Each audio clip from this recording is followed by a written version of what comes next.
YouTube, man, I ended up getting up later than I was anticipating getting up because I wanted to be over here like right when they opened, you know, but didn't happen. Um, I gave myself 2 hours to get here. I ended up making here a little bit. Well, no. I take that back. I made it here in 2 hours, a little bit under 2 hours, probably about an hour and 35, hour and 40 minutes. Um, for those, which I'm sure, I can't say everybody knows because some people run on the West Coast strictly, some people run in the Southeast strictly, some people run Northeast strictly. But anyway, the Cincinnati Bridge is closed. I guess they're doing construction on it, the one that goes over. I guess I assume it would be the Ohio River. I'm not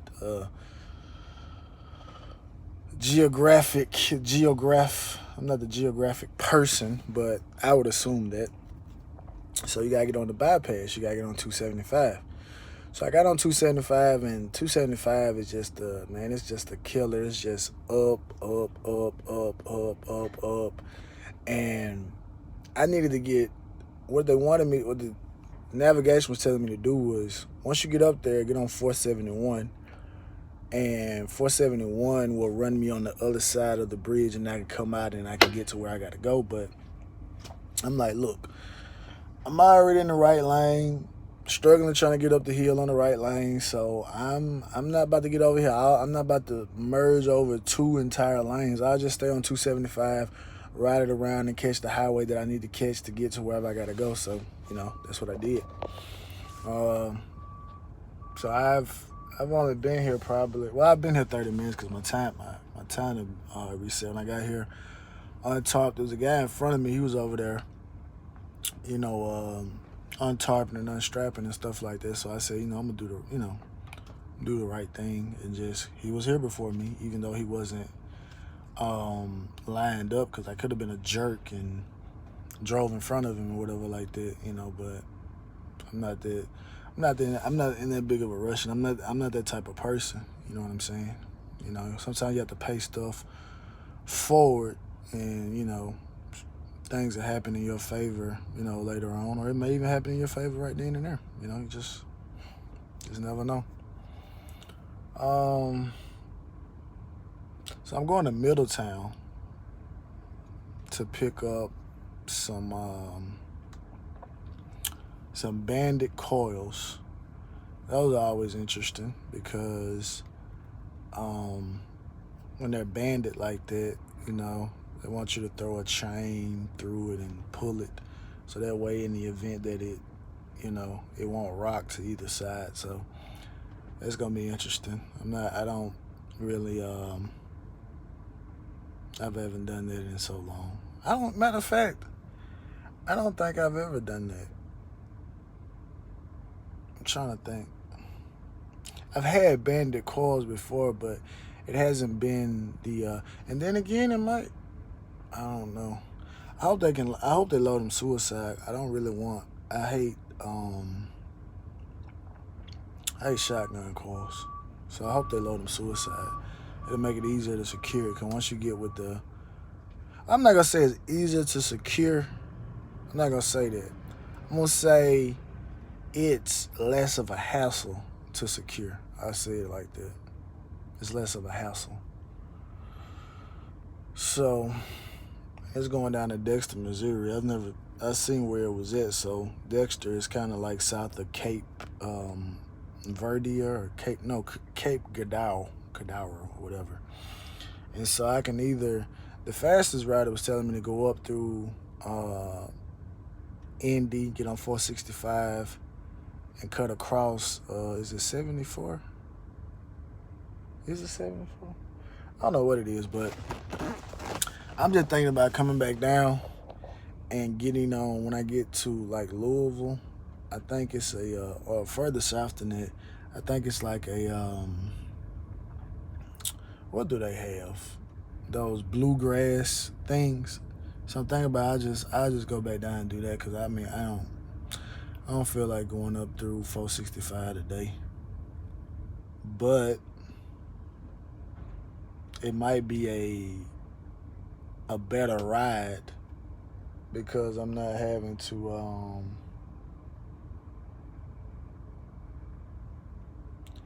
the tracks just went out and reset, so I need that to go out.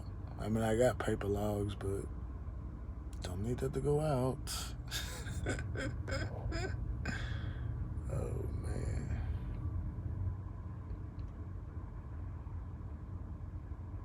man.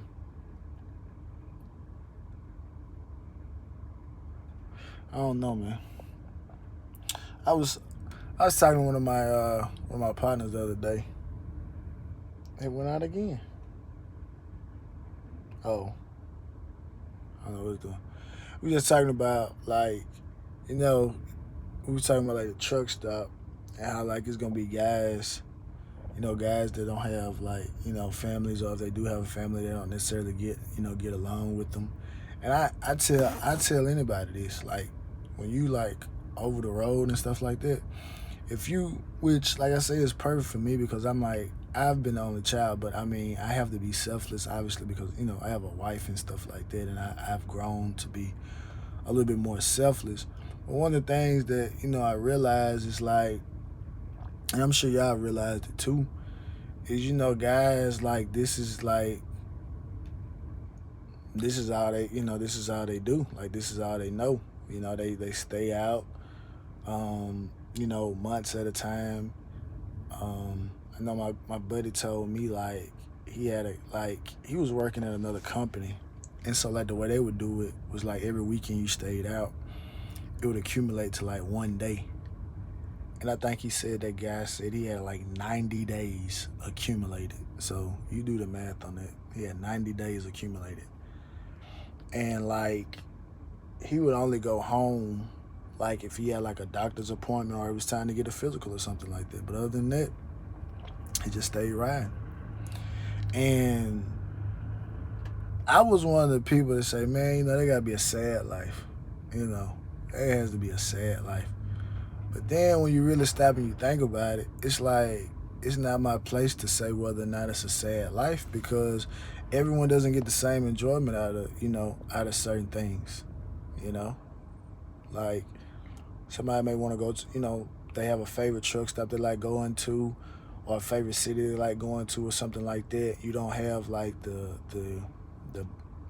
bounds or the bands to resistance. Like, I have to get back home. Like, I gotta see my wife, I gotta see my kids, or I need to go see my mother or my father or something like that. It's not usually one of those situations. It's just kind of like, I'm out here. What's the word? What's the phrase they use? The black sheep of the family, like the person that isn't just everyone's favorite, and so that kind of sticks with them. And I was telling like my father-in-law, because I was telling him like, obviously, at one point or another, whether you've thought long term about it or if it just crossed your mind, but obviously if you're in this, and everyone doesn't have the same what do you want to call it, everyone doesn't have the same outlook, right? So some people may say, okay, well, if I get a truck, I just want to be a single truck operation. Some people get a truck and say, well, I want to kind of expand this so I can kind of slow down myself and kind of, venture off into other things. Now, it is what it is. Or some people may just say, hey, I don't want that responsibility. I like just, riding and not being held responsible for anything other than making sure I check the oil and the coolant every morning and making sure that the tires are inflated, everyone gets into it for a reason. But I told him, and let me know if I'm wrong, but I told him, I said, I think the best drivers, if you could find them, would maybe be females and maybe ex-military, right? And I'll take it a step further, single people that come from like a single family household, right? Now, ultimately, at the end of the day, the reason I say that is because obviously you want to do right by people, but I just kind of feel like certain people can kind of take what? How do I want to phrase this? Unexpected occurrences better than others, because I think like you have some people, that if the policy says we're gonna get you home every weekend or every 2 weeks or whatever like that, then that's what they expect. So it doesn't matter that, hey, I got dispatched on Monday to, let's say, drop a load off in Wisconsin. Not that's too far. Let's say you left Atlanta and you got dispatched on a load that was dropping on Wednesday, let's say in Dallas, right? So, all right, I ran 20 across, so I'm gonna run 20 back. But let's just say something occurs. Let's say you get caught up at a shipper or the receiver, and the load that they had, maybe it was a couple of the loads, so they may have had some, but due to you getting caught at the receiver or something like that, from a time standpoint, because maybe you need to have an appointment for the drop off, you weren't going to be able to make it. They couldn't reschedule it, so they have to get you something else. And so Thursday comes, and now you're in freaking Oklahoma City, and they're like, man, the situation the other day, can't get you back to the house. Now, obviously, I've had those type of things happen to me before, and I'm like, okay, well, it is what it is. I'll make a call. Like, hey, I'm not gonna make it in. This. Because sometimes it's really messed up when something in the beginning of the week can mess your entire week up. Like something like, and it couldn't even be your fault. But you may have some people that may just fly off the handle, and it's like, man, that's not my fault. Y'all said blah blah blah blah blah blah. I don't care about the shipper, receiver, whatever like that. I'm supposed to get to the crib. Now, ultimately, I feel like both people have a point. Like the company has a point, and you as a driver, you have a point as well. Because, like, yeah, it's not my fault that happened. But also to a standpoint, it's like, if I had been doing good because there's some people that, regardless, even if I've been getting to the crib early Friday, like noon, that one time they like, hey man, it ain't gonna work. Nah, man, they're gonna bad mouth you.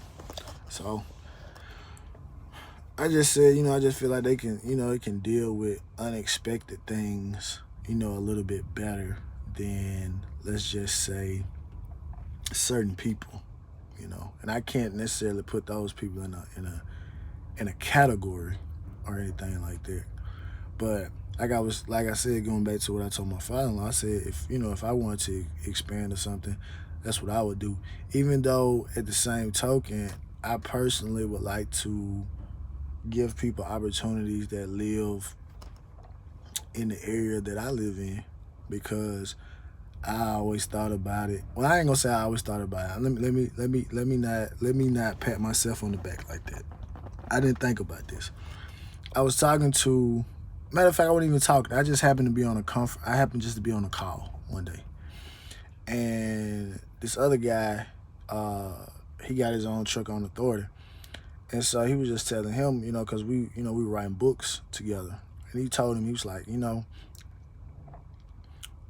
you really, if you think about expanding, man, just think about the impact of you, like, being able to go to like a job fair and saying like, hey, I'm looking to hire someone. Now obviously, you can't hire someone out of like high school to drive a truck, but that doesn't necessarily mean that you couldn't necessarily, from a summer job perspective or something like that, offer positions for them to kind of maybe learn like certain things, like maybe like if they like interested in diesel and stuff like that, if you have like a shop or something, or just especially if you got a local gig going on, like they could come in and sweep up around the shop, help around, go get parts and stuff like that. Just give them an intern, just give them an opportunity to kind of see that, versus just saying,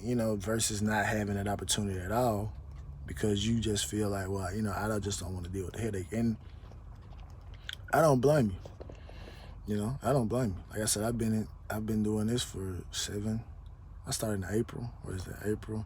So that's May, June, July, August, September, October, November, December. So this is 8 months. Coming up on 8 months. And I follow a guy on Instagram. He has some dump trucks over in VA. I think they got like 9 or 10. Then I follow another guy. I think he's from up in Jersey. And I think I just seen that he just got his 10th truck. And like he does containers, and then the guy in VA, they do dump truck. And I'm just looking at them.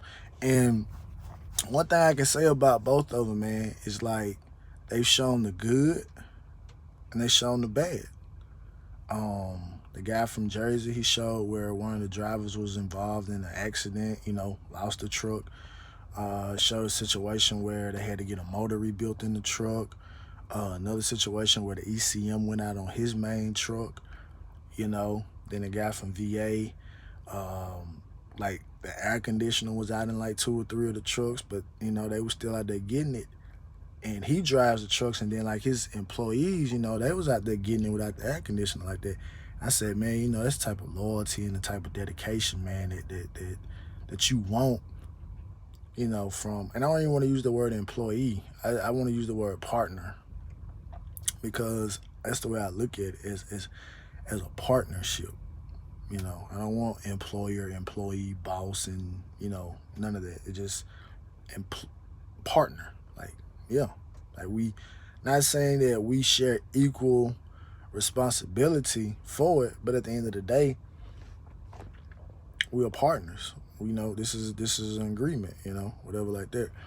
So I just thought that was interesting, and like one of my buddies now, like he's contemplating, like his truck has went down, and I think he was talking about, the guy told him, said, man, he might need to get an overhaul. And he got like one of the older model cats, and I know how much that stuff cost. Obviously that's if you probably go to the dealership and you get the 3-4 year warranty, because obviously you gotta, the warranty is included in the price of the work and stuff like that, whereas it could be a lot cheaper if what I'm saying, you just go to somebody that and they do it. And if y'all got a type of relationship or something like that, then you may say, okay, well, something come up, what I'm saying, within so many days or so many months or whatever like that, you can bring it back, what I'm saying, I'm good for it or whatever like that. But man, I went off on a tangent, man. I went from talking about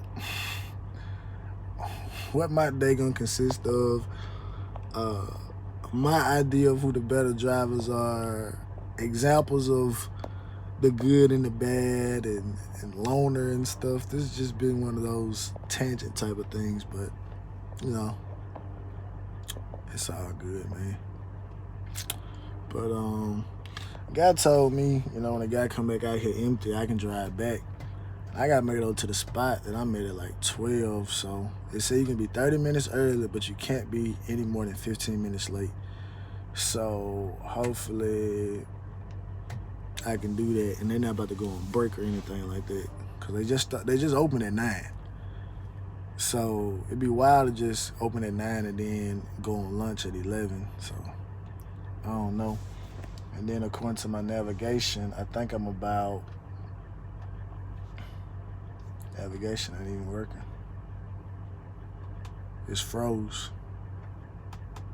What do you know? Oh, there it is. Anyway, I think the navigation said I'm probably about 15, 20 miles away. So, it is what it is. I'm gonna try to get out of here, man. I'll let this run over a little bit too. Let this run over a little bit longer than I wanted to run.